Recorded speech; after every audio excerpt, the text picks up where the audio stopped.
Hello, Jonathan. Hey, good evening. Good evening, sir. How are you? I'm doing well. I am very glad to hear that. Let me make this screen a little larger. Mm-mm-mm-mm-mm. Where are we? We are in Dini. All right. All right. Yes. I'll wait another few minutes if you don't mind. Yeah, no problem.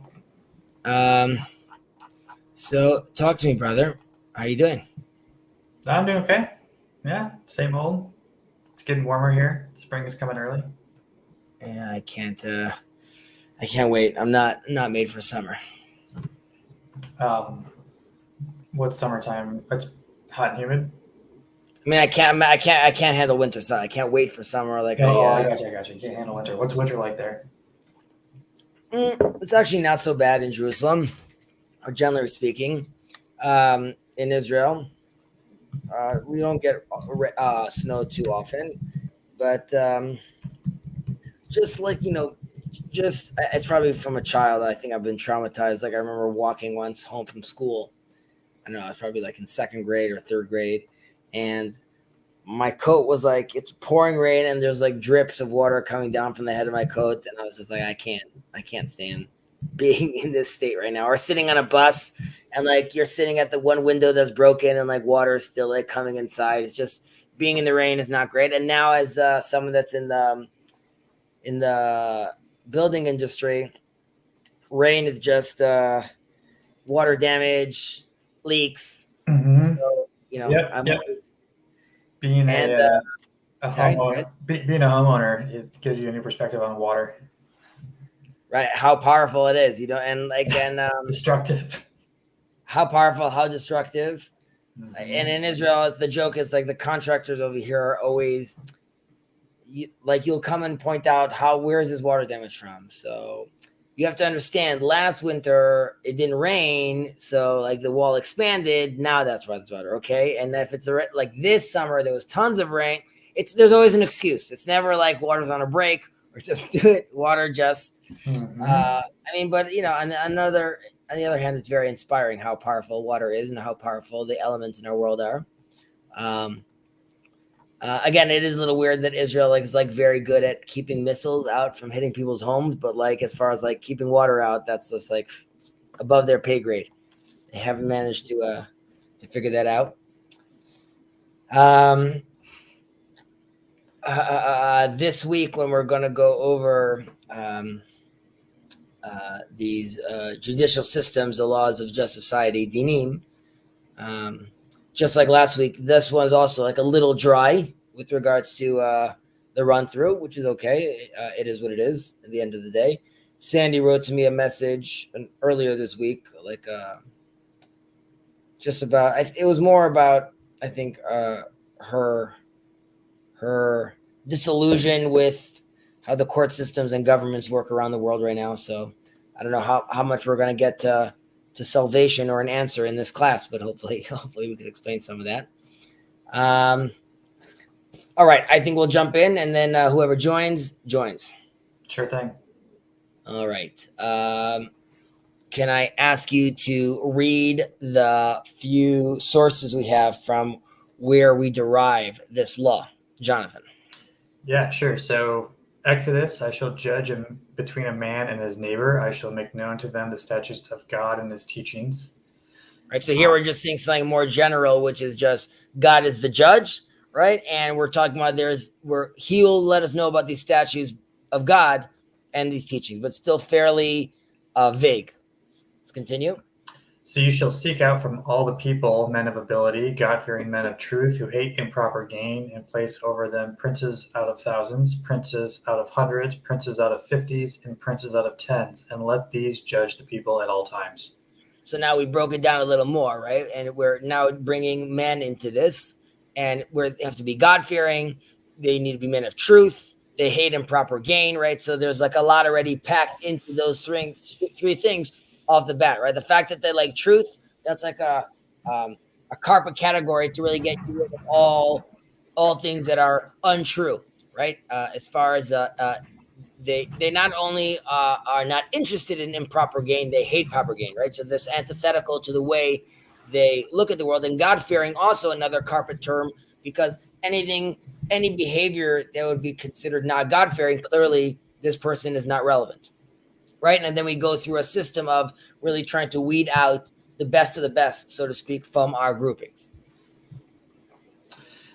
And then judge fairly the needy and the orphan, vindicate the poor and the impoverished, rescue the needy and destitute, and deliver them from the hand of the wicked. All right, so aside from things that would be, let's say, the prerequisite, which you would say, and again, we're speaking. Hello, Sandy. Good to have you with us. We were just reading through the verses right now. We just read through the first two verses, and as we read through them, we see that we're zooming in more and more. The last verse over here from Psalms, in theory, you're in a place where there's other governments. I mean, there's other kings out there in the world, and they're doing their thing. And like, we get it. Like, we can't let people be killing people, and we can't allow people stealing. But at the end of the day, that's just sort of on the any Hollywood movie we see, and we're taken back to old England, right? We're seeing most people are living a very horrible life, and there's still some sort of sense of general justice. Here we're being told and we're being stressed that it needs to be fairly for the needy and the orphan, right? The poor, the impoverished. So if it's obvious that the lords and the influential people of society are being taken care of, here the focus is that this really happens when you're making sure that all people of society are being taken care of as well. Antonio, it's good to have you with us. Hello, sir. How's it going? All right. I'm doing well, thank God. Okay, we're going to take, I'm trying to think if we should just jump into this, or should we just give like a little context? So as far as dinim, these just laws that we're going to go into right now, these are things that we discussed in the intro, but that seems like a million years ago. So just as a small reminder that according to Maimonides, the Rambam, right? So the purpose of the commandment of establishing these legal systems is to deal with, as in this seventh commandment, is for us to create these court systems and this legal system so we could deal with the people violating the other six we just reviewed. Right, so that's what's important for Maimonides. As far as the Ramban, Nachmanides, this is really to establish a legal system that will deal with the six, but more generally, all the aspects of human society and proper functioning for the Noahides. Right, so it's also the king, also the governance, but everything else they need to do. So with regards to Maimonides, you need to have your Noahide sage deal with your Noahide rulings, but with regards to things that don't fall under that rubric, go speak to your local judge. With regards to Maimonides, this is fully all-encompassing. And just because we're doing this in 2024, very briefly, because we're obviously not there, and I'll preface this by saying this is Jacob's channel, and Israel is not the biblical Israel yet, and the days of Messiah hopefully are soon upon us, but we're not there yet. And the state of Israel is definitely not the complete manifestation of the prophecies of our prophets. Regardless, though, I would say that even though the legal system in Israel is a secular system and it derives its principles, and this is something that you were asking about, Sandy, a little in your question, but from the common law, just general common law that we share with the British and the Canadian and the American, of course, and the Ottoman system that was still in place in Israel. However, it is influenced by the Hebrew law as well. And there is Justice Menachem Alon, very famous justice. His son was a teacher of mine, also a great rabbi that unfortunately got into some inappropriate sexual scandals. But also, it is what it is. Nevertheless, that was I digress. So he decided, or his opinion was, that it was established that the values of the states of Israel are those of a Jewish and democratic state.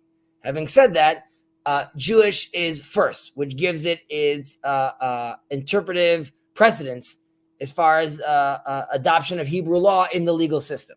So that was his opinion, that instead of us first diving towards the common law and towards the Ottoman law, why don't we first give precedence to the Jewish law, obviously still within the rubric of the secular world we live in today. So that's just a few things to take into consideration and take note on. There could be a separate topic we have, which is what is the state of Israel today, and how Rav Shirky from Brit envisions a halachic state. But I can tell you that it definitely doesn't include coercing people, or people don't have to be nervous about Israel turning into Iran. Very, very far from how at least I and many others interpret that, how that halachic state would look. But let's move onwards. Sandy, can I ask you to read us?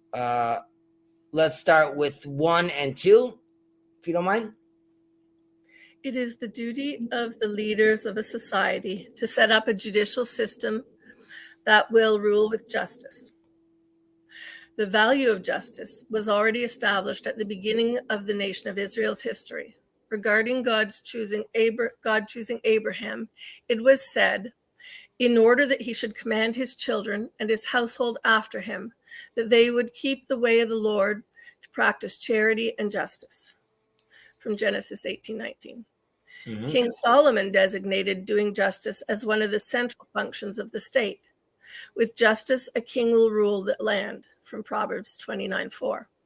And the Messiah king will bring about doing justice in the world to perfection, and he will judge among the nations and reprove many nations. And they will beat their swords into plowshares and their spears into pruning hooks. Nation shall not lift up sword against nation, and they will not learn war anymore.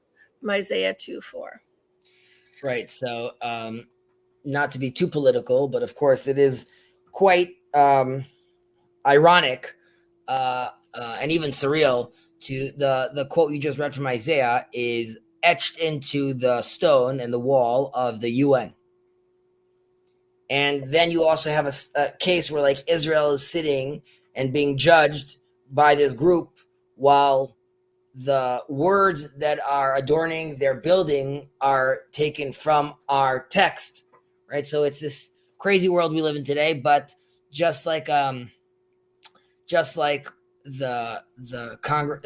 hearing we had with the 3 Ivy League presidents, I believe that this is also part of the clarification, which at times seems like there's tremendous tension, but I believe ultimately anti-Semitism is not a bug, rather a feature and definitely it intensifies as these clarifications start happening. So it's not a surprise to me that at the same time that I could be talking to a group of lovely Noahides right now, and as that increases and the knowledge of God and the wanting to connect to God increases in the world, so too does hate and vitriol. But things will be okay. With regards to verse number 1, so I would just focus on something that Sandy wrote to me about, again, the fear of leadership today and governments today. I would say what we see from number 1 is we really must find proper leaders. And this has to do with us as a society. Like I'm very upset right now in Israel that after 5 months of war, Israel has yet to, the country has yet to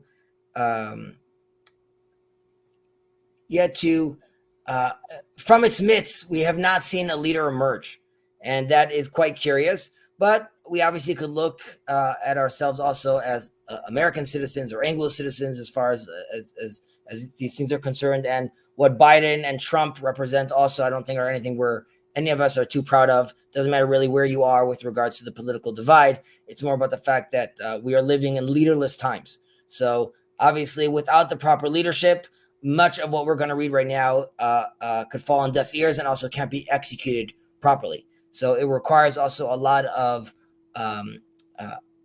understanding, a lot of a lot of involvement from our end as well, and that could be from the local level all the way to the larger political arena.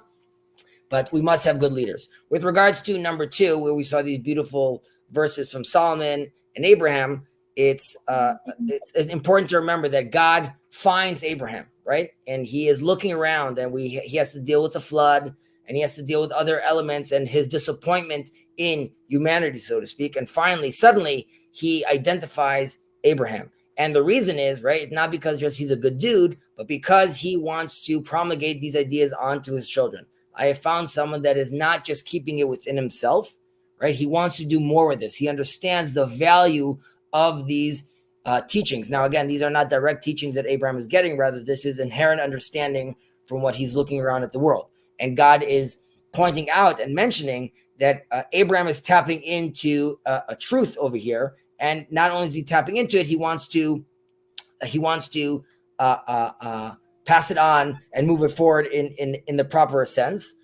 This is things that I mentioned before, but just because we're talking about Abraham, that we had these attempts with Noah and Enoch as well. One was walking beside God, one God was walking before him. Nevertheless, these were unsuccessful. And with Abraham is walking before God. He's not being asked or being told to do something. Rather, there is a surge of energy of justice and chesed and charity that Abraham embodies himself, and he's going out there doing this. And in a certain sense, without being asked by God, right? This is just what he wants. So God, of course, identifies and says, these are the values that I want to promulgate. These are the values that I want to make sure are defining the nation of Israel. And ultimately, all the nations of the world need to be blessed through Abraham. So this is true to all the nations of the world. And of course, we are here right now in our Noahide stream as well. Antonio, if you could pick up 3 and 4. The generation of the flood had to be destroyed because they lived without justice. As it was said, the end of all flesh has come before me, for the earth is filled with wrongdoing. The laws of the state need to be good and upright. Sodom and Gomorrah were destroyed since they judged in courts of injustice. Right. So in number 3, the word for wrongdoing in Hebrew is Hamas. Again, no political affiliation, but that is the word used in the Bible.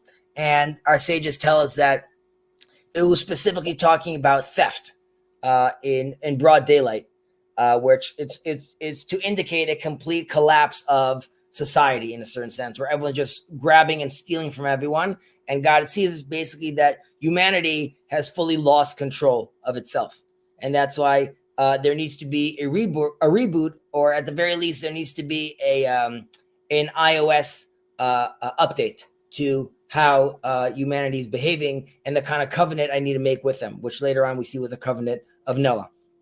With regards to number 4, and obviously we need to be good and upright, but the contrast to Sodom and Gomorrah is we are told that Sodom had in its history had a very big fear from Canaan next door. Canaan had many issues. It was very dependent on rain, and they were always nervous that just like the Egyptians had to deal during the famine time with the people of Canaan coming down to them, Sodom didn't want to have to deal with the Canaanites suddenly coming into their borders, right? They wanted to build that wall. They didn't want them to come in and have to be dealing with these refugees. So much so that they also had a law in Sodom, which was that if a beggar comes, you don't give him any food. You only give him money. That's it. That's the only thing you offer him is money. And the people would actually mark their coins, because as this beggar would go around and he would get his dollar here, his dollar there, a day, 2 days, he would end up having a tremendous amount of money with him, but nowhere he could buy it, nowhere he could use that money, and no food. And eventually he would die. The people of Sodom would then come out and collect their money back because it was all marked. They knew off the bat that what they were doing basically is not actually doing charity, because they were not interested in this. And we were told that they were zealously obsessed with the concept of proper measurements, and what's mine is mine and what's yours is yours. And they focused on the trivial, and their society eventually became completely corrupt. We are giving examples of they had beds that were a specific size. If you were too tall, they would mush you. If you were too short, they would stretch you. But the attitude is they were stuck in their ways and could not find a way to understand and see the other. So much so that it led to also a complete collapse where they too, this is like a mini flood where they, of course, also have to be destroyed. Here too, we see the tension though with Abraham, which challenges God, right? How is this happening? Because we're saying you're just. How are you doing this? And then there's the famous conversation back and forth where eventually God says, yes, if there was actually a pure core, then they would be saved. Unfortunately, that is not the case here. All right, Jonathan, 5 and 6, if you don't mind. Included in this mitzvah of just judgment is the duty to teach the people the laws. Lost my place. Oh, sorry. I jumped to. Sorry, my bad. Yes, go ahead. Okay. Included in this mitzvah of just judgment is the duty to teach the people the laws that Noahides were commanded to keep. It is the obligation of Noahide sages to make statutes and legislate just laws and to make fences according to these laws in order that the world will not be destroyed, to keep society orderly and to enforce said laws. Right. So number 5 is we are participating in this right now. All of us are participating in this mitzvah as well, which is very exciting. And obviously, the way we spread this is we have to make sure people are aware of this. We have to make sure that these laws are obviously just. We have to teach people. People have to be involved. And like I said, again, this is what we're doing today. And this, of course, has to do also with you yourselves as individuals, your communities. And we're obviously always trying to community build over here, even though this is a marathon. Nevertheless, I believe very strongly in this movement. And that's why spreading this word, again, not necessarily as proselytizing, but more about the way we behave and the way we will be seen behaving, that too will have an effect on the people around us. And again, one could ask, why are we even doing this, right? What are the Jews doing right now out there talking to the Noahides and trying to have this conversation? And obviously, there's been many years that we are away from our homeland, and we were too busy trying to survive. And then the early years of our country over here, we still were constantly fighting for our right to exist. But now it is a time to break out in a certain sense. And as we say in Psalms, to recount his glory among the nations, right? That is something that eventually we're supposed to do, even though if that mission was on a very low flame or in hiatus for a very long time. And it requires from us to recognize who we are and using the wisdom of the prophetic tradition that guides us, right? We have to speak to the world out there. Obviously, stepping up like this means we need to pay attention to what's going on around us. And I would say that's part of, Jacob's and Yosef's and my involvement in the TLC is because this is, for all intents and purposes, where the conversation is happening. So if people are wondering why we're here, this is why. This is not the only reason why we're here, but this is why this movement and this conversation and the opportunity we have to learn these things is so amazing in this day and age. With regards to the fences in number 6, which we spoke about in many times, and we're going to see this also later on when we get to the proper conduct, which is there's a sense where there's a requirement of a recognition of Israel. We spoke about how in Dinim, Noahides throughout the generations really had no counterpart to be speaking to. Now that there's a nation of Israel, there's court systems, there's some sort of relationship that could be had, and a structure could be starting to be built. With regards to these fences, though, we have to be aware that the fences that are being cultivated are culturally appropriate. And we've mentioned this in a few times, how we are not looking to have a carbon copy of everyone being the same. Rather, what's amazing about Judaism, and because I am also a Noahide, I happen to be a Jew as well, but for the world out there, I'm interested in talking to the Canadian Noahide and to the Italian Noahide and to the Asian Noahide, and their fences, while we all, of course, share a specific core, those fences are going to be different by group, right? And we gave once an example how if in Judaism the age of taking on these commandments or them being obligatory start at 13, right? One becomes a man. And we said how maybe in the States right now, I don't know, when we look at like 18-year-olds or even 20-year-olds, we see we're still dealing with people that might be still very immature. So maybe in the States, that would be a different age, right? And that's why we have to be sensitive to the places we're around. If I'm doing this right now if I'm dealing with a Noahide community in Africa where the 13-year-old boy is already hunting, then obviously I'm going to be treating him more maturely, and that's why his status would change based on community. Can I ask? I don't know if it's a question or a. Sorry, was somebody else going? No, by all means. So the last 4 points, or what you were making, it's interesting because I spoke with a month or so back with my son that's deaf and has autism, the one that has always had a lot of difficulty communicating. I always have talked to him about anything and everything. So I was talking to him about what I was learning here in the Noahide class. Why was I doing it? How did this relate to when I would be interpreting sermons and things for him in church? And like, how does it all fit together, right? So I don't remember our entire conversation, but one of the things that I told him, I went back to talking about Abraham and Isaac and Ishmael, and then about how Isaac had Jacob and Esau, and how, like kind of things because he keeps correcting me on how I sign Jewish. Apparently I don't sign it correctly. But yeah, but what I said to him when I was talking about Abraham and his sons, I was talking about the fact that each father taught his son. So I was saying, so Jacob feels a connection to a Christian ministry that we used to be involved with because it was very hands-on and he helped build some stuff. And he says, well, he likes that. He's looking at me. Am I still allowed to like that? Yeah, you can like that, Jacob. That was a good thing you did there, right?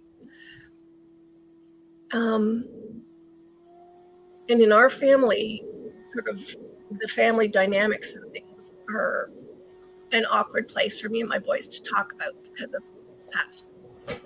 But what he grabbed out of the entire thing, and what really surprised me because he was paying that much attention, was that he fingerspelled all of the names, Abraham and Ishmael and Isaac, and he fingerspelled all of the names. He's like paying attention to who. And what he reinforced at the end, he goes, but Abraham taught his sons. And when they had children, they taught their sons. And this, out of the whole thing of what I was explaining about church and this and the whole dynamic, that sense of God talks to us and we tell our children, we're passing on our relationship, we're passing on our history, we're passing on our knowledge. That out of the entire thing was what he grabbed hold of and repeated back to me. And he's like, that's fine. It's good because Abraham taught his sons and his son taught their sons. And I'm hearing that in the back of my head while you're reading through the last few points and thinking there's a principle there. Like even where you're saying each different Noahide community will be different just because of who we are. Even in the conversations that I have with my son, I think there's a principle at work there in terms of what it all represents. And I don't know if that's a statement or a question. Is that it sounds like a statement, but just to clarify that, yes, of course, that while in the ethics of our fathers, we start with Moses received the Torah from Sinai, right? And that's because seemingly we start with being delivered the Torah. Having said that, Abraham, one of the first Noahides, or the first Noahide, so to speak, he is he is very much doing that, right? He is embodying the word we like in this little corner. He's embodying that behavior, right? We see him sitting in the tent with the doors open, welcoming to have people on. So not only is he teaching his sons, he's also embodying that. And of course, that's very, very important for us to see. And we see that with all the patriarchs, that they really rip into their sons. They make sure constantly to remind their sons how to be behaving. The patriarchs also get criticized, right? For example, with Esau and Jacob, we are told, teach the child, teach the son according to his own ways. And the story is that Esau was raised just like Jacob, but that was a very bad fit for Esau. And if we would have taught Esau differently, we might have had a better result, so to speak. But yes, obviously tradition and teaching your kids, and this would be true to all the major religions. That is a very, very, very, very powerful component and method to do, which unfortunately people today have. A lot of these traditions get scoffed at today, of course, which is very, very unfortunate. I just see a comment over here. I disagree. Israel now is the biblical Israel. We came from Israel in the Bible, so we are now in our land of Israel. Okay, so this person is very excited. And I'm sorry that I was insulting our devices. I too think Israel is fantastic. I'm Israel Chai. There are legal requirements over here that we have to take into consideration. Yes, so don't take any offense to it. Hopefully next year we'll be feasting together in a rebuilt Jerusalem. 7, it is obligatory to have judges in every district. And this is just a common theme because the Torah wants to make sure everyone is getting their day in court. So we don't want people walking around. We don't want the case prolonged. We don't want people feeling like, I'm not going to go all the way there because it's too much of a hassle. We want to make sure justice is available to all. All right, number 8. The implementation of this mitzvah is the responsibility of the heads of the state, since the government is their heads, and it is not the responsibility of an individual. So this goes back to what we said originally, which was voting matters. Our involvement matters as well, because ultimately the people that are going to be making these decisions are the people in power. And if they're corrupt, then the decisions they make are going to be corrupt as well. And unfortunately, Israel has dealt, when I say Israel, I mean biblical Israel, and unfortunately also modern day Israel has dealt with problematic leaders that we ourselves brought into power. And we should be very careful of that as well. I mean, this goes all the way back to the fact that God is disappointed seemingly where we want to elect a king, right? We're looking around among us, we want a king, and he's sort of almost like offended, saying if they want a king, sure, they could have a king. It's just going to cause trouble. It's going to cause problems. And we see that as well. Hopefully one day we will recognize to see the one true king. That doesn't mean, though, I don't think, though, the political system needs to be separate from religion. I think it can be integrated, and part of the political game can also be sanctified and be religious. Unfortunately, right now, we're not living in those times yet. It is obligatory upon the judges to rule where the first 6 Noahide laws are concerned and to punish those who violate these laws, right? So obviously it's problematic in today's day and age to do all this. Some of this is talking about as we progress, as communities grow, some of these things will become more possible, more feasible as well. 10, it is forbidden for a judge to accept a bribe or to sway a judicial decision with his own prejudices. So this would seem, quite obvious, but obviously we want to take these things very, very seriously. We want to make sure that there's no conflict of interest over here. And we know already that a lot of these systems have been already included into the Western world we live in today and the systems we have today. But we could see already thousands of years ago, or at least 1,000 years ago, many of these things have already been considered by God's infinite wisdom. 11, it is forbidden to carry out punishment before the accused stands trial.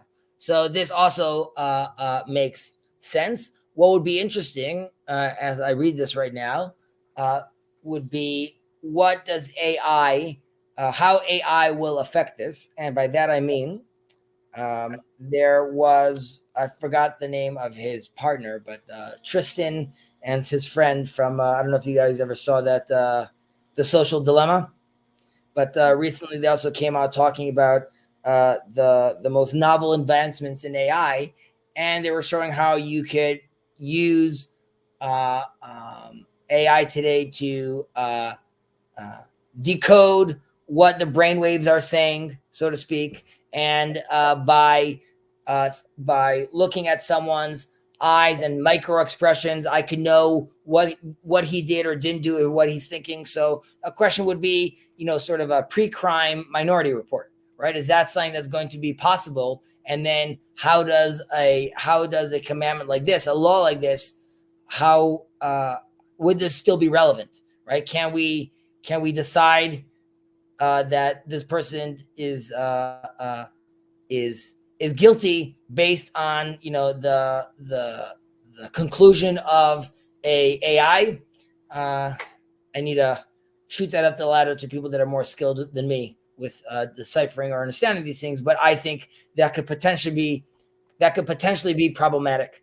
There's definitely something right now to say that even if you are quite sure, nevertheless, you want to make sure that everyone gets their day in court. Antonio, can you take us on 12 and 13? It is forbidden to delay judgment, that is, to lengthen the judicial process, the handing down of a verdict, and administering any sentence in the absence of a legitimate reason for doing so. In our time, states do not set up courts obligated to pass judgment in accordance with Noahide law. However, it is possible in most states to set up an independent court according to the rules of arbitration and within the laws or limits of the law. In the case of a lawsuit, it is desirable to suggest arbitration before a Noahide court that will be set up for this purpose and will be in session either on a regular basis or whenever the need arises. Okay, so number 12, the ethics of our father talk about this quite often with the issues with prolonging judgment. And this also relates back to what we said about having a judge in every town, right? We want to make sure it's accessible. We want to make sure this process can move. Ethics of our father discusses how places, the nation, the town that is prolonging justice or has a corrupt system, then it uses the terminology that then the wild animals attack.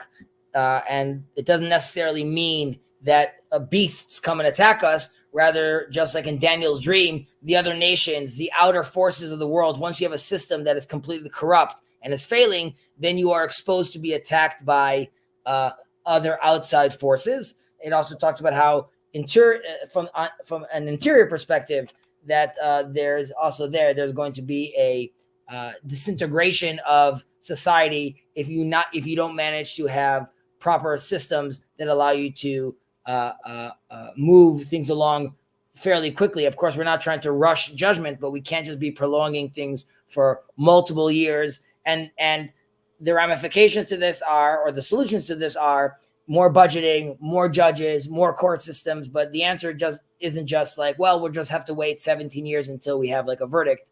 And obviously, we all know, or we all have heard horrible stories about verdicts that have been prolonged, even if whether it's someone accused wrongfully or someone that only after like 10 years finally gets his day in court. And then, yes, he's seen guilty, but what about those 10 years that he lost? So, of course, we have to take these things very, very seriously.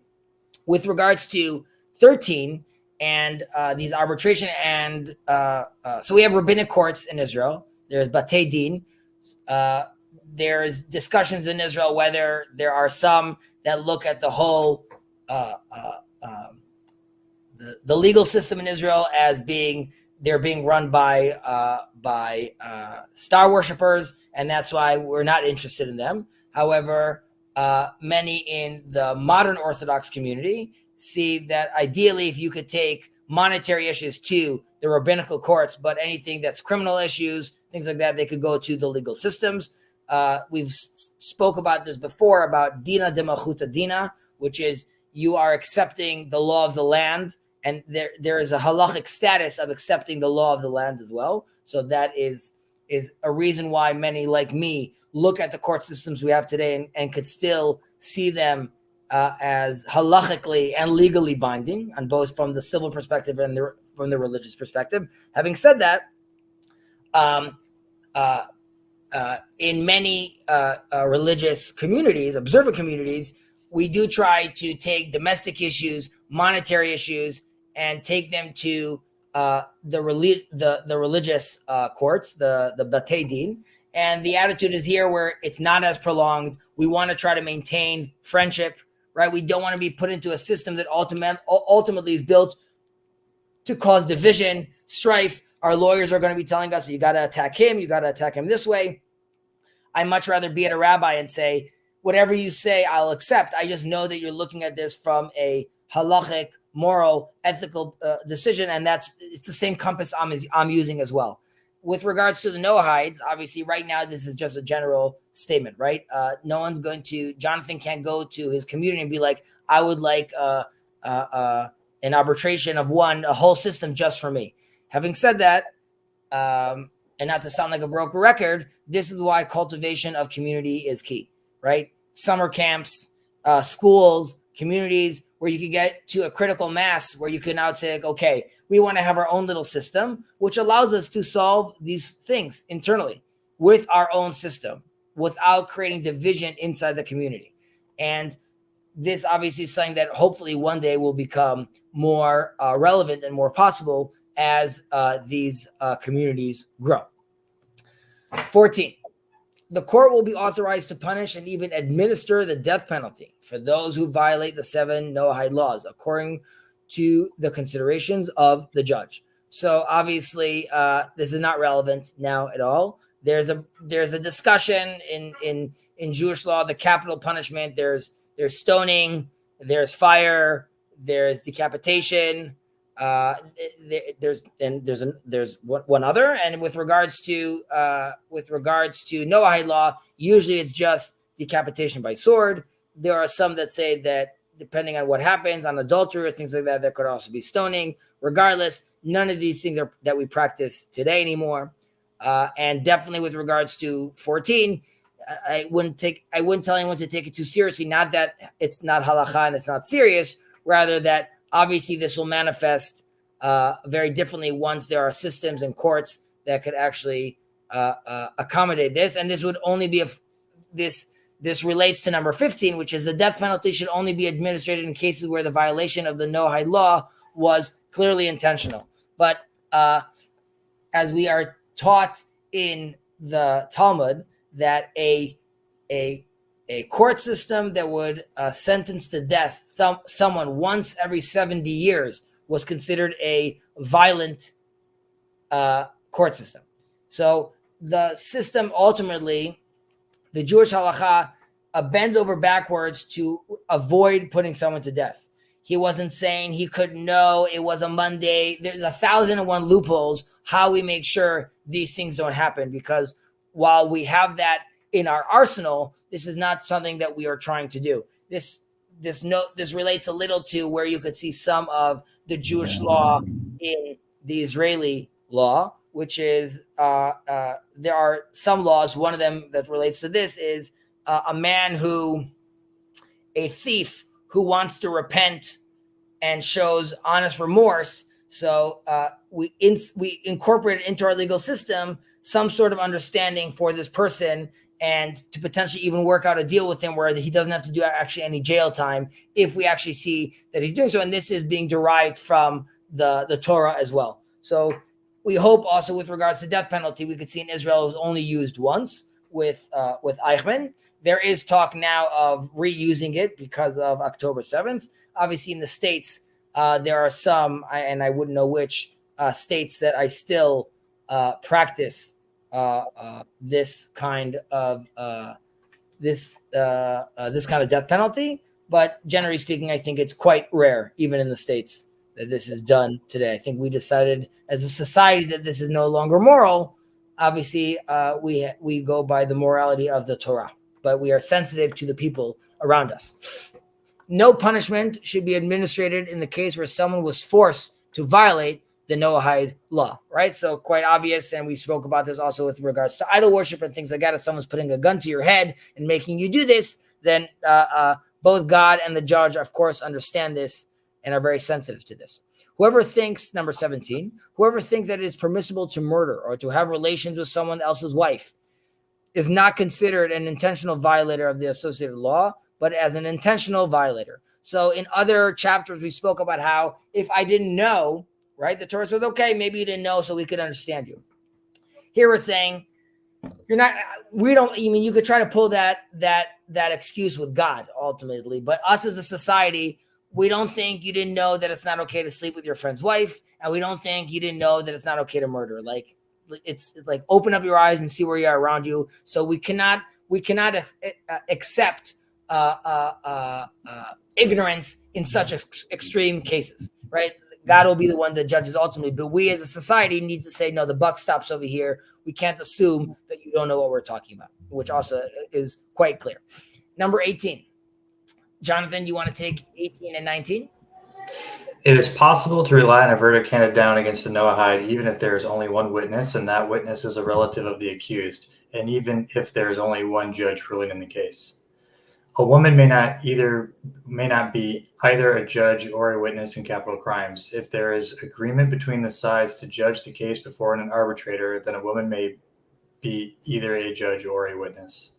Okay, so before we get into proper conduct, as far as 18, in Judaism, you do require two witnesses, and they can't be related to you. We see, and this is a general trend we see with the Noahide, by the letter of the law, there's more leniency. However, once we get into proper conduct and the fences that we spoke about earlier, we see that that's not really going to fly. So could you say that in a certain case, if a judge has to, he could accept this? Yes. But there's a sense where you want to avoid a conflict of interest and things like that. So if you're making fences and you're trying to, and you want to take on the proper conduct, ultimately you're going to end up back in a more stringent, strict system, which does require two witnesses and does require and does prohibit it being a family member for obvious reasons. With regards to 19, first of all, you could see already in 19 at the latter end, we see over here that there's already an adjustment, right? Which is, if there's an agreement, then this could be happening. I would say we could read into this to see where society at, right? So if as a society we agree to this, then clearly we're in a place right now where we feel comfortable where a woman is a judge or is a witness. I should just mention that there's obviously a tension over here built in, because we are famously know about the judge Devorah, right? Deborah with Barak, and that is a biblical figure. However, the people who are opposed women being judges would come and say that she was, we're talking about a very unique case with someone that is, considered a prophet, is has the Shekhinah running through her. So that is someone very, very specific, but we can't use it as an example for all women. Generally speaking, the reason the Torah is making this division is not because women can't think, and not because women are not as qualified to be judges as men. Rather, just like there are priests, there are Levites, there are Israelites, there are women, there are men, there are different positions and different jobs and different orientations that people have. And the Torah looks at women being more pure. And in that sense, why would you want to be dealing with murder, rape, horrible things that society deals with? So if you're dealing with like monetary things, one thing, but if you're dealing with now with more heinous stuff, perhaps this is not a place for a woman. I understand that could be seen as a much more traditional or conservative take. There are exceptions, even in halakha, there are exceptions to the rule, but this is the general rule. Again, I would stress what we see over here in 19, which is if there's an agreement between the sides, again, if it's a society, if it's a community, we decide that we do think that Sandy could be this judge, then you're in a place where you should feel comfortable to move and feel confident that is a proper decision. It's more about, again, is this something that we want to be having force on us top down? Sandy, you wanted to say something? Yeah, question. Did you say that's I'm looking up what capital crime means. So I'm kind of reading that and going, did you say that is the same or different in Judaism? Different. A woman may not be either a judge or witness in capital crimes. Okay. Oh, Then in monetary crimes, there are in monetary issues, there are exceptions in halakha that say, because this is not as intense as capital issues that we're dealing with over here, or criminal issues that we're dealing over here, such as, like, again, terrorism, rape, death. Right. You said women cannot be witnesses in that case? Yes, women cannot be witnesses in that case. Also, there are exceptions. That's the general rule. I'll have questions for you later. Sure. That is completely appropriate to ask questions about that. There are no answers. No, I'm joking. You're completely fine. Feel free to ask me anything you'd like. Okay. Proper conduct, and our timing is good. Okay. So these are quite self-explanatory. And again, you'll excuse me if this week and 2 weeks ago, these topics are a little more dry. Number 20, the judge will not hear the arguments of one side unless the other side is present. So one, we said, of course, you need to be in court. Second of all, we want to make sure that no one feels like, I walk into court like 10 minutes later, court already started, and I feel like I didn't know what they said. I'm already out of the loop. There's nowhere I'm gonna win this. We want both sides to feel like they were seen fairly and had their day in the sun. 21, the judge will not judge his relatives or those who hate him. Okay, so this goes back to our creating fences over here. Quite obvious why we'd want to do this as well. The judge will, number 22, the judge will not accept testimony from an evildoer. So here, even though it seems quite obvious, okay, obviously we like some crazy maniac that's an evildoer, we don't want to be taking his advice. Having said that, evildoer could also mean in halakha one who violates the law. Right, I'm not keeping the Sabbath. I am eating unkosher food. Then you find yourself in a problem right now, because so suddenly, while this person doesn't have an evil heart, suddenly there's many people, or you would ask today in Israel, how am I doing this? Right, there's many secular people living in Israel. Are all these people disqualified? So in today, we see many of the secular people in Israel not as intentional transgressors. Right? They don't know what they do. There is an ignorance, so to speak, and this is not speaking down to them. It doesn't mean that they're not aware that their lineage is Jewish and there's something called halakha. Rather, they were not raised in a system which has them value that or understand how important those things are. And because they don't understand that, right? There's an issue for example, halachically, to drink wine from someone who does not observe. Definitely from a non-Jew, because there's issues. What if this wine was used for idol worship and you can't know, so you don't drink from this wine? Then people came and said you can't drink wine from someone who violates the Sabbath. However, in Israel today, people have a much more lenient take on that today, because we know that this transgressor isn't necessarily someone that is doing this because he hates God or he hates the Shabbat, or he's trying to bring in some sort of idol worship. Rather, it's just something that he's not doing. So while number 22 is, again, of course, relevant, in today's day and age, there are tweaks and adjustments that need to be done to the category of evildoer and who falls under that category. Number 23, judgment should not be rendered by a single judge. Here, of course, there are, even in Judaism, there are some exceptions to this. Having said that, we don't want someone stuck in their own echo chamber. Once we discuss things, and this is obviously something we see in the TLC all the time, these long form and large form discussions ultimately allow us to, while they could be messy and confusing, the good ones allow us to derive to some truth where we picked up from all the little bits of people that were talking. And if I come in just myself, I could ultimately be getting very confused. I could think I know what I'm talking about when I actually don't know what I'm talking about. I might have reached my limits of my cognitive abilities, and now I'm stuck sort of at that level. So having someone else helping me phase shift, or at least two other people having like a quorum of three, that allows us to get to a more pure version of the truth. Number 24, judgment will be rendered according to a majority decision, right? So majority rule, again, to clarify, Judaism is a Jewish state that decided to take on a democratic system. One of them is also majority rule. It's not that the democracy is what's on top, as Jonathan Peugeot was talking about. It's Judaism on top, which is deciding to play the game of democracy, and also thinking of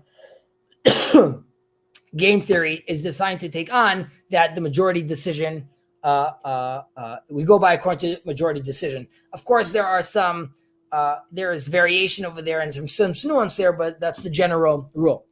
No judge will sit in judgment after drinking an intoxicating beverage, right? So this is quite obvious, of course, but unfortunately we have plenty of cases where he shouldn't have been driving, he shouldn't have been judging, he shouldn't have been teaching. Generally speaking, people should feel very careful with how they partake. Now, you could ask, we're in a society in Denver right now, or in Colorado, right? These things are illegal, or many things are illegal. And if it's also legal, if we get to a place where we say, because right now, if I take my mushrooms, I'm not going to get arrested in Colorado, but they're going to say you can't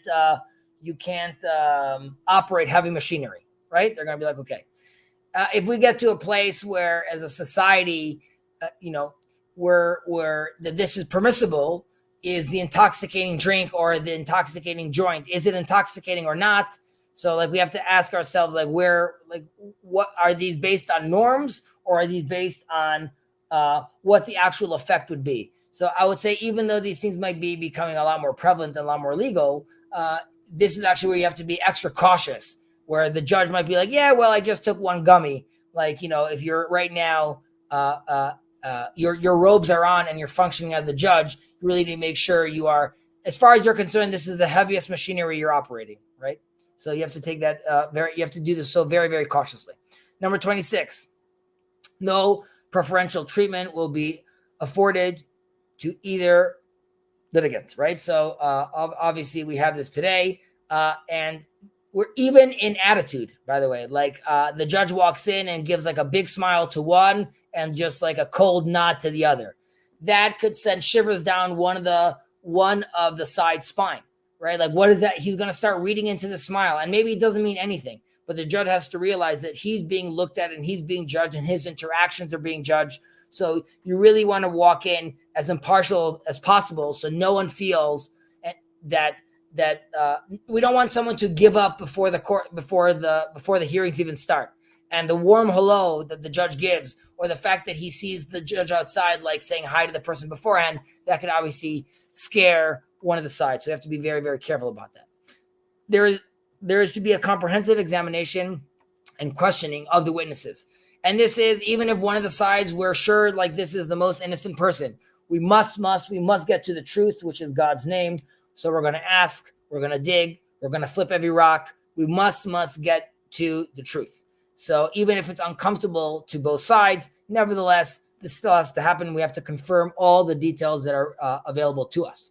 Number 29, a judgment should not be rendered according to the testimony of one single witness alone. So even earlier we read about how the Noahide, according to the letter of the law, can do this. Nevertheless, the proper conduct is letting us know that this is not the proper behavior. The judge has to assume that God himself is in the courtroom watching. And if that's the case, it is a mistake to bring in a single witness. You really want to make sure that you're showing yourself, the participants, and God that you are doing this. You are doing your due diligence. You're taking this seriously because you want to manifest truth at the end of the day. So even though you could do so with one witness, you should do so alone. And lastly, 30, judgments are not only to be rendered after careful judgments are only to be rendered after careful deliberation and based on profound understanding of the law. So I would say that the while this seems quite obvious, the fact that it's based on profound understanding of the law, and I'm going to use this also with regards to not only as a judge, but also as a public figure. And thinking again about Biden and Trump in this case, which with regards to, let's say, their age. There's a sense when you look at these leaders and you have to ask yourself, like, how do you have a profound understanding of the system you're dealing with and the power you're wielding? And it doesn't mean like, oh, then only a 30-year-old could do this. But we have to ask ourselves whether, and I don't know if any of you had a teacher where you realize at some point where this teacher is no longer up to date with what's happening, right? So we have to be very, very careful, again, to the people that lead us. Are they actually involved? We want the person that is reading the new texts, understands the new science, is aware of the new developments that could actually constantly be leading us and orienting us towards truth and justice. And if we have people that are stuck in some other time with a different mindset and a different understanding with how the system works, we are destined to fail in that regard.